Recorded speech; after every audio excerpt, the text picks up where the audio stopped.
সমালোচনার মুখে VAT tax নিয়ে পিছু হটল এনবিআর। ওষুধ, মোবাইল ফোন, ইন্টারনেট ও রেস্তোরাঁয় বর্ধিত সম্পূরক শুল্ক প্রত্যাহার। বাজার নিয়ন্ত্রণে 10 লাখ টন চাল, গম আমদানির সিদ্ধান্ত জানালেন খাদ্য উপদেষ্টা। ভবিষ্যৎ বিবেচনায় মজুদ বাড়ানো হবে বললেন অর্থ উপদেষ্টা। প্রধান উপদেষ্টার সাথে জাতিসংঘ মহাসচিব সহ বিভিন্ন দেশের সরকার ও সংস্থা প্রধানের সাক্ষাৎ। দুবাইয়ে ওয়ার্ল্ড গভর্নমেন্ট সামিটে আমন্ত্রণ পেলেন ডক্টর ইউনূস। জনগণকে দেশের মালিকানা ফিরিয়ে দিতে দ্রুত ভোট চায় বিএনপি। স্থানীয় নয়, সংসদ নির্বাচন নিয়ে ভাবছে কমিশন।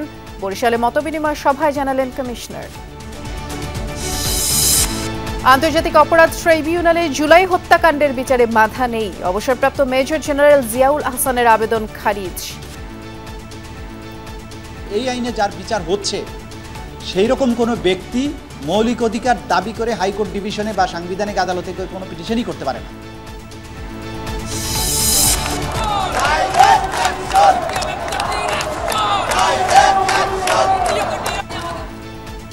4 দফা দাবিতে শাহবাগে ম্যাটস শিক্ষার্থীদের 5 ঘন্টার অবস্থান।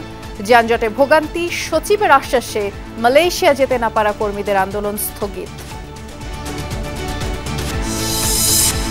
রোম থেকে ফেরা বিমানের ফ্লাইটে বোমার উড়ো খবরে শাহজালালের দিনভর আতঙ্ক।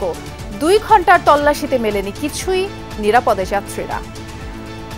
11টা বাজে কথা হয়েছে, এরপর আর কথা হয় নাই। তারপর ওই যে নাম্বারে ফোন দিছিল, নাম্বারও বন্ধ আছে। এখানে এসে জানছে, ফ্লাইটে কেউ জানছে না, নামে পরে জানা হয়েছে। আপনি যদি কখনো এরকম কোনো কিছু শুনেন তো ভয় থাকবে না, কিন্তু নামার পর দেখতেছি স্বাভাবিক।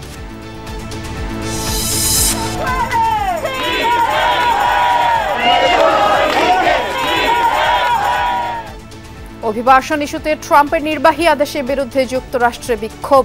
সিদ্ধান্তের বিরুদ্ধে ডেমোক্র্যাট নিয়ন্ত্রিত 22 অঙ্গরাজ্যে মামলা।